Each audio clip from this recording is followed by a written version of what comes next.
Un grand merci de nous recevoir, Noam Chomsky. Le monde en 2015 semble très instable, mais d'une façon générale, êtes-vous plutôt optimiste ou pessimiste? Au niveau mondial, nous courons vers un précipice. Nous ne pouvons que chuter dans l'abîme, ce qui réduit fortement nos chances d'une survie décente. De quel précipice s'agit-il? Il y en a deux, en fait. Le premier est environnemental. Une catastrophe écologique est imminente et nous n'avons que très peu de temps pour la limiter. Nous allons dans le mauvais sens. L'autre date de 70 ans. C'est la menace d'une guerre nucléaire. Une menace qui est en fait toujours croissante. Si vous regardez bien ce dossier, c'est un miracle que nous ayons survécu. Voyons les questions environnementales d'abord. Nous avons demandé aux internautes sur les réseaux sociaux de nous envoyer des questions et nous en avons reçu des milliers, comme cette question de Enoa Agoli qui demande « Quand vous analysez la question de l'environnement avec le regard d'un philosophe, que pensez-vous du changement climatique ?» L'espèce humaine est vieille d'environ 100 000 ans et elle est maintenant face à un tournant de son histoire. Cette espèce est dans une position où elle va bientôt décider, d'ici quelques générations, si l'expérimentation de la vie dite intelligente peut continuer ou si nous sommes déterminés à la détruire.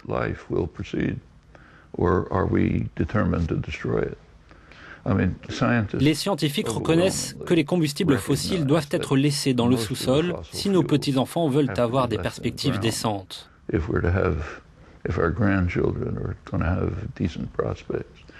Mais les structures institutionnelles de notre société font pression pour essayer d'extraire la moindre goutte. Les conséquences humaines du changement climatique dans un avenir très proche sont catastrophiques et nous courons vers un précipice.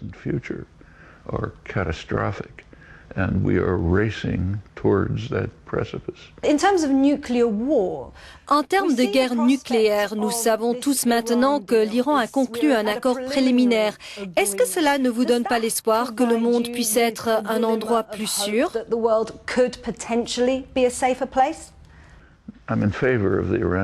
Je suis pour les négociations avec l'Iran, mais ces discussions sont profondément viciées.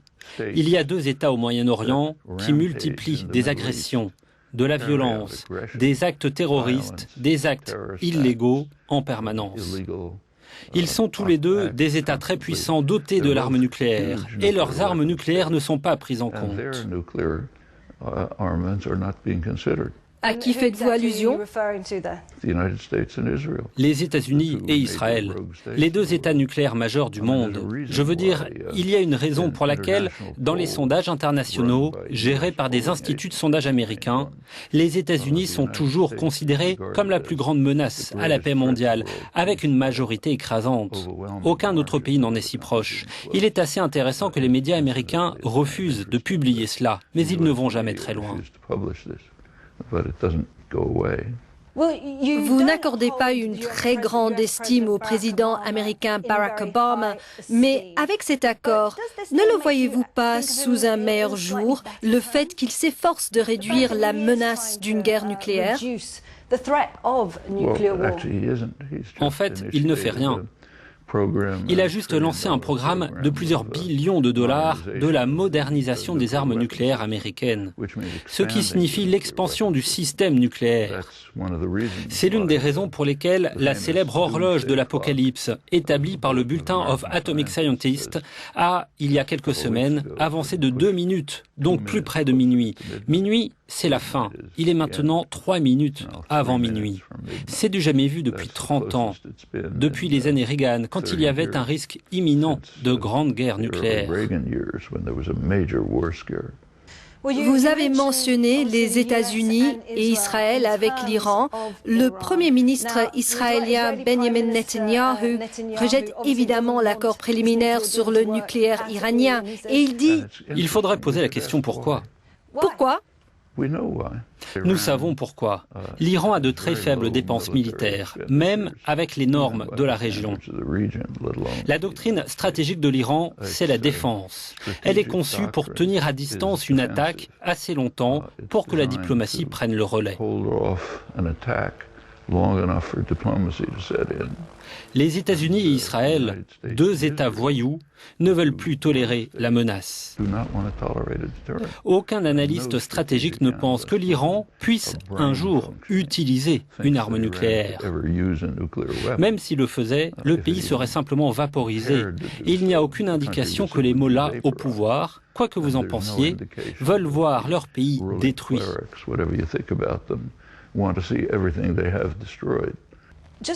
Encore une question sur ce problème par l'intermédiaire des réseaux sociaux de Morton Anderson qui demande « Croyez-vous que les États-Unis puissent un jour parvenir à un accord qui serait dangereux pour Israël ?» Les États-Unis mènent en permanence des actions qui sont dangereuses pour Israël, très sérieusement, tout en faisant croire qu'ils soutiennent la politique israélienne. Dans les 40 dernières années, la plus grande menace pour Israël a été sa propre politique. Si vous regardez l'histoire en arrière, en 1970, Israël était l'un des pays les plus respectés et les plus admirés du monde. Il y avait beaucoup d'attitudes favorables. Il est maintenant l'un des pays les plus détestés et craints dans le monde. Au début des années 70, Israël a pris une décision.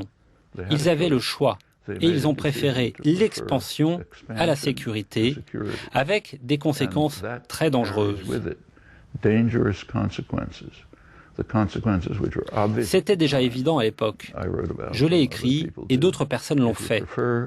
Si vous préférez l'expansion à la sécurité, cela conduit à une dégénérescence interne. Cela amène de la colère, de l'opposition, l'isolement et la destruction ultime, éventuellement. Et en soutenant ces politiques, les États-Unis contribuent à la menace à laquelle Israël est confronté. Cela m'amène à la question du terrorisme, un fléau mondial, et certaines personnes, je pense y compris vous-même, diront qu'il y a un retour de bâton de la politique américaine internationale. À quel niveau les États-Unis et ses alliés sont-ils responsables des attaques terroristes dans le monde entier ?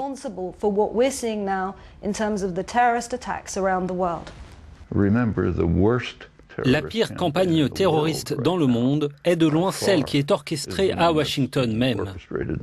C'est une campagne mondiale d'assassinat. Il n'y a jamais eu de campagne terroriste de cette échelle. Quand vous parlez de campagne globale d'assassinat ? La campagne de drones, c'est exactement cela. Sur de grandes parties du monde, les États-Unis, publiquement, ouvertement, il n'y a rien de secret dans ce que je dis. Nous le savons tous. Les États-Unis réalisent une campagne d'assassinat de personnes suspectées de nuire un jour au gouvernement américain.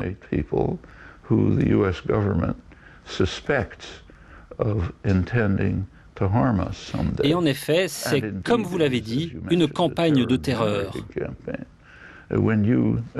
Quand vous bombardez un village au Yémen, par exemple, et que vous tuez quelqu'un, peut-être la personne que vous visiez, peut-être pas, et que d'autres personnes qui se trouvaient dans le quartier meurent elles aussi, comment pensez-vous que les gens vont réagir? Ils vont se venger.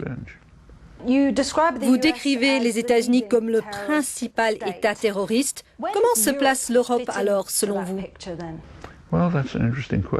Eh bien, c'est une question intéressante.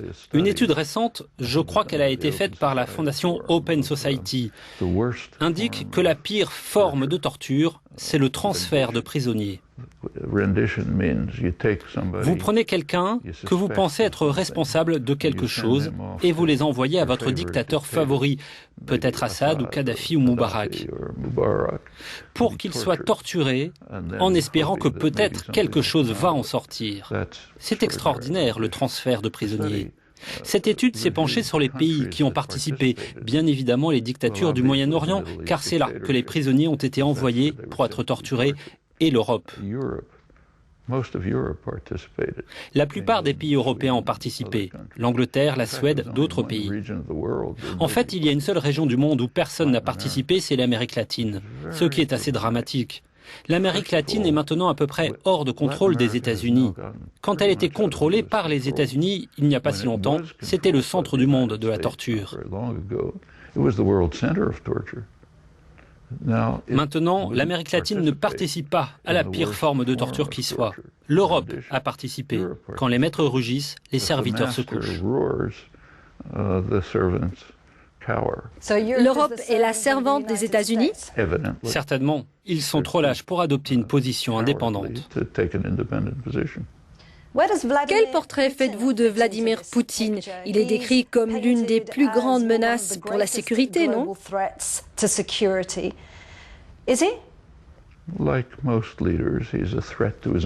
Comme la plupart des dirigeants, il est une menace pour sa propre population. Il a décidé des actions illégales, évidemment, mais le décrire comme un monstre fou qui souffre d'une maladie du cerveau et qui est atteint d'Alzheimer, une créature maléfique, c'est un standard de fanatisme orwellien.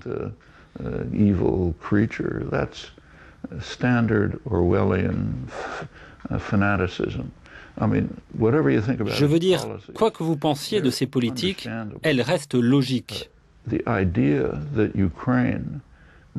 L'idée que l'Ukraine puisse rejoindre une alliance militaire occidentale serait inacceptable pour tout dirigeant russe. Cela remonte à 1990, quand l'Union soviétique s'est effondrée. Il y avait déjà à cette époque la question de ce qui se passerait avec l'OTAN. Gorbatchev a accepté l'idée que l'Allemagne soit unifiée et puisse rejoindre l'OTAN. C'était une concession assez remarquable avec un quid pro quo. Que l'OTAN ne s'étende pas d'un pouce vers l'Est, c'est l'expression qui a été utilisée. Donc la Russie est tombée dans une provocation. Eh bien, qu'est-ce qui est arrivé? L'OTAN s'est déplacée jusqu'en Allemagne de l'Est. Puis Clinton a étendu la prépondérance de l'OTAN jusqu'aux frontières de la Russie. Maintenant, le nouveau gouvernement ukrainien, après le renversement du précédent, a voté à 300 voix contre 8 ou quelque chose comme cela, la résolution pour rejoindre l'OTAN.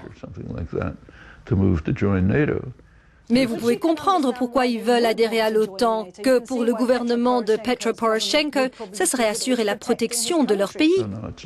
Non, ce n'est pas une protection. La Crimée a été prise après le renversement du gouvernement, n'est-ce pas? Personne ne protège l'Ukraine. Tout cela menace l'Ukraine d'une guerre majeure. Vouloir rejoindre l'OTAN n'est pas une protection. Le fait est que cela représente une menace stratégique sérieuse pour la Russie, quel que soit son dirigeant. C'est bien connu maintenant. Si nous regardons la situation en Europe maintenant, il y a aussi un autre phénomène intéressant qui se déroule. Nous voyons la Grèce se rapprocher potentiellement de l'Est avec le gouvernement Syriza. Nous voyons aussi Podemos qui est en train de gagner le pouvoir en Espagne, ainsi qu'en Hongrie. Pensez-vous qu'il y a une possibilité que l'Europe se rapproche des intérêts russes ? Jetez un œil à ce qu'il se passe. En Hongrie, la situation est totalement différente. Syriza est arrivé au pouvoir sur la base d'une vague populaire qui montre que la Grèce ne veut plus se soumettre aux politiques de Bruxelles et aux banques allemandes qui détruisent le pays.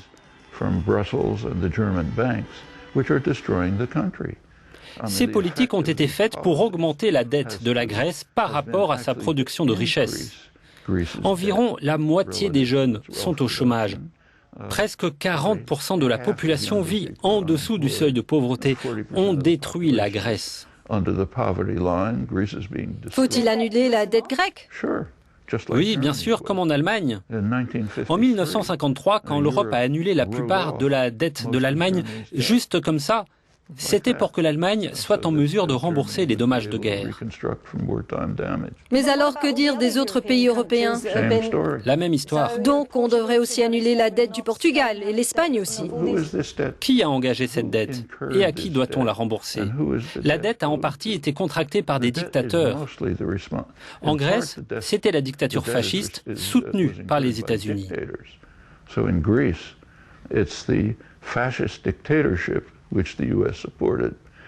La dette, je pense, était plus brutale que les dictatures. C'est ce que l'on appelle en droit international une dette odieuse, qui ne doit pas être payée. Et c'est un principe introduit dans le droit international par les États-Unis quand il était dans leur intérêt de le faire. Une grande partie du reste de la dette, ce qu'on appelle les paiements à la Grèce, sont des paiements aux banques allemandes et françaises qui ont décidé de faire des prêts très risqués avec de faibles taux d'intérêt et qui sont maintenant confrontés au fait qu'ils ne peuvent être remboursés.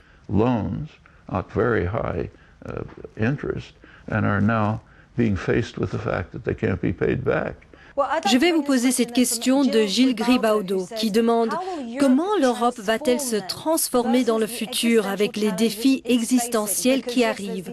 Parce qu'il y a la crise économique, il y a aussi une montée du nationalisme, certaines lignes de failles culturelles qui ont été créées à travers l'Europe. Comment voyez-vous l'Europe se transformer? L'Europe a de graves problèmes. Certains sont le résultat de politiques économiques conçues par les bureaucrates de Bruxelles, la Commission européenne et ainsi de suite, sous la pression de l'OTAN et des grandes banques, surtout celles de l'Allemagne. Ces politiques ont un certain sens du point de vue des concepteurs. Ils veulent être remboursés pour leurs prêts et leurs investissements risqués et dangereux.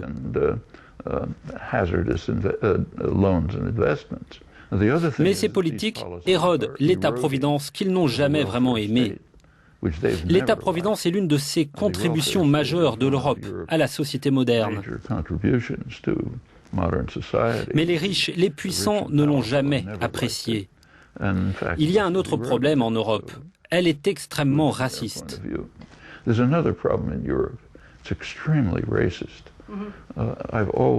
J'ai toujours pensé que l'Europe est probablement plus raciste que les États-Unis. Ce n'était pas aussi visible en Europe il y a quelque temps, parce que les populations européennes dans le passé avaient tendance à être assez homogènes.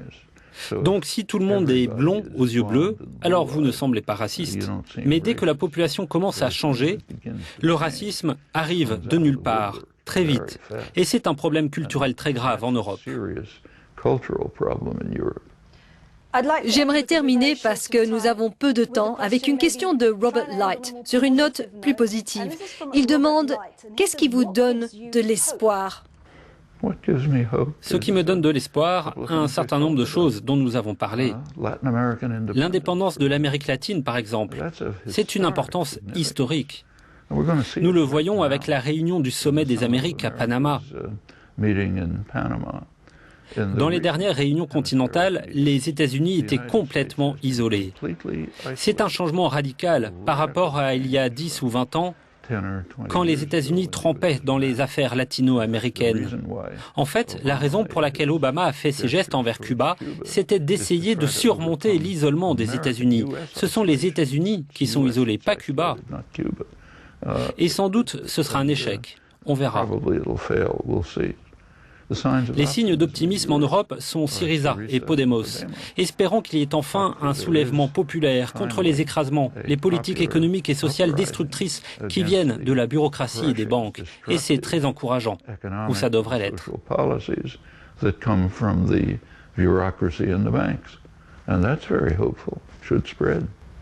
Noam Chomsky, many thanks for being with me.